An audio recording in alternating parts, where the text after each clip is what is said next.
Hey everyone, welcome to another espresso. Thank you so much for joining me. Love all the questions and comments that keep coming through. So thank you very much. I want to talk about a poll I did couple of months ago because it keeps coming up time and time again.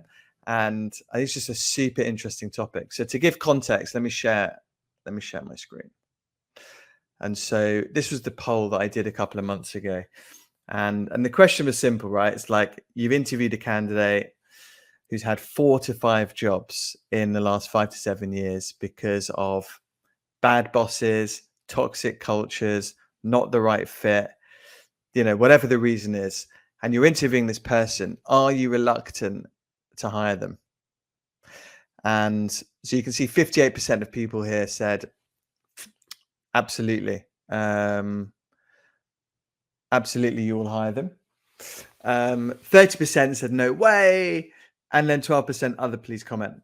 So, just over 50% of people are like, yeah, we'd still hire them.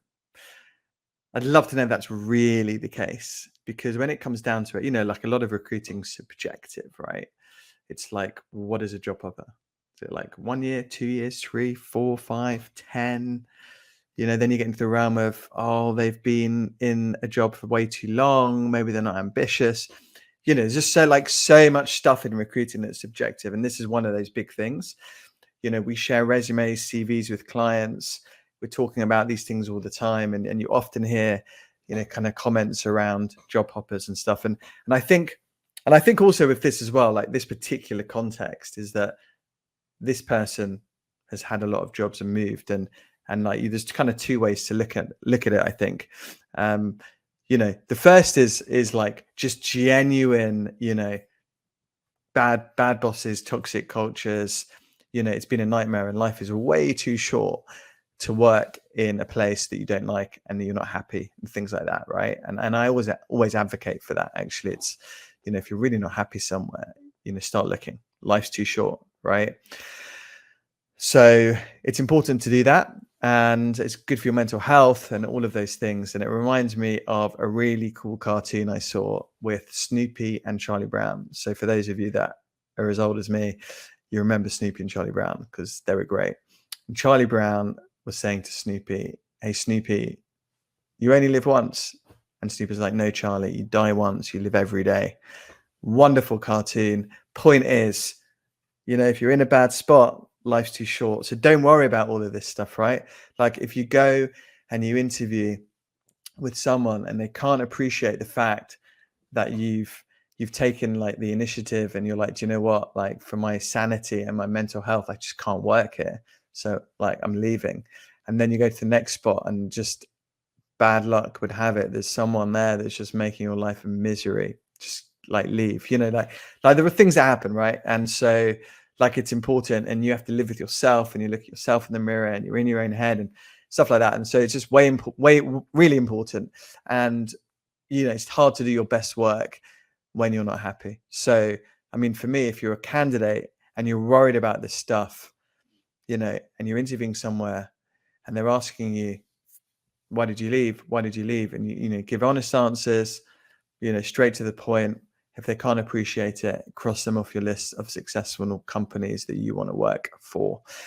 The other thing, just as well as this, this has been talked about a bit. I did a contributed to an article in Forbes about this. There was a TikTok video a few weeks ago, and the TikToker said, if you don't want to say why you left the job, just say you signed an NDA. Like that's a magic bullet.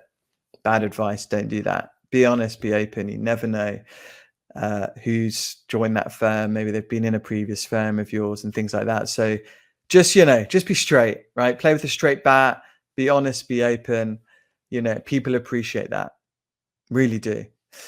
The other side to the coin is, of course, you do hear people say, well, maybe they're the problem. And this is the fear of people, right? It's like, what happens if people think I'm the problem? And it's been 5 times now. And, so there's this whole raft of people that are just wouldn't hire someone like that, and I mean, well, in this poll, 30% of people said they wouldn't. So there's not much you can do about that, like, what can you do, right? As the individual, you've made the moves you've made for the reasons that you made them for, and you just live with that, right? And you just go through and you do your thing. I think as a hiring manager, if I'm in a position of hiring, I hope I would be not short-sighted to just reject people based on that. And if they've got the right profile and things, and they're worth you speaking to, don't let the moves put you off. And I think be curious, be interested, give someone some time, and explore. And because there's a lot of wonderful folks with amazing potential and talent that can really contribute to your team. And hey, they could be the best performing person in your team if you give them the opportunity. So I think, give someone the opportunity, listen to the story. Hey, that's just a wonderful thing to do. You don't have to hire them, but give someone a chance to explain their story. And if you do that and your competition doesn't, then it's great for you. You can get an amazing person, because look, it's hard to find good folks right now.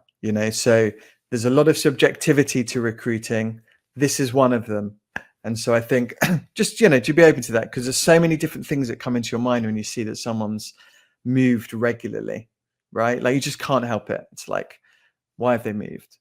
All of those different things that go through your head as a hiring manager. So there's just value in, maybe just parking it and just saying, look, do you know what? They're in the right space. They've been doing the right things. Let's have a chat. Half an hour, explore, see what the story is. Really good thing to do. And then I think, look, again, for the individual, your story is your story.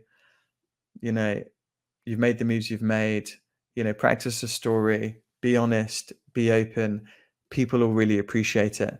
And I think it's a really nice thing to do. So, just like a slight extra bit to this as well is, again, I hear a lot of folks saying, oh, they've only stayed 2-3 years and they're not going to stay. And, I think the reality is nowadays, right?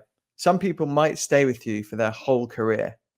Others might just stay for a season or two, to kind of coin a sporting phrase, right? You look at football and some people are there, one club people the whole career. Others are like 2-3 seasons, move on. It's all fine. It's all good. I think, yeah, like, just different people want different things. And I think, if people contribute, they contribute, it's a good thing. So anyway, I think worth having conversations with people. Open and honest is always the way to go if you're the candidate. And hiring managers, hey, in difficult markets, it's hard to find good folks. And there might be some incredible talent hiding behind 4 to 5 moves in the last 5 to 7 years, because just genuinely, bad places, bad cultures, bad bosses. Obviously, we've had COVID as well the last few years. Don't forget that. So some people, made redundant. Even this just last year, you look at like the tech space, redundancies, VC-backed space, funding cut, redundancies, many reasons, right? So just be open to exploring them. And I think it's just a lot of value there. Hope that helps. See you soon. Bye. Thank you so much for joining. Appreciate all of your feedback, thoughts, comments, all of that stuff. Don't forget to subscribe in all the usual places: YouTube, Spotify, Apple Podcasts, all of that cool stuff. Feel free to leave a review and DM me with any feedback. Much appreciated. Have an awesome day.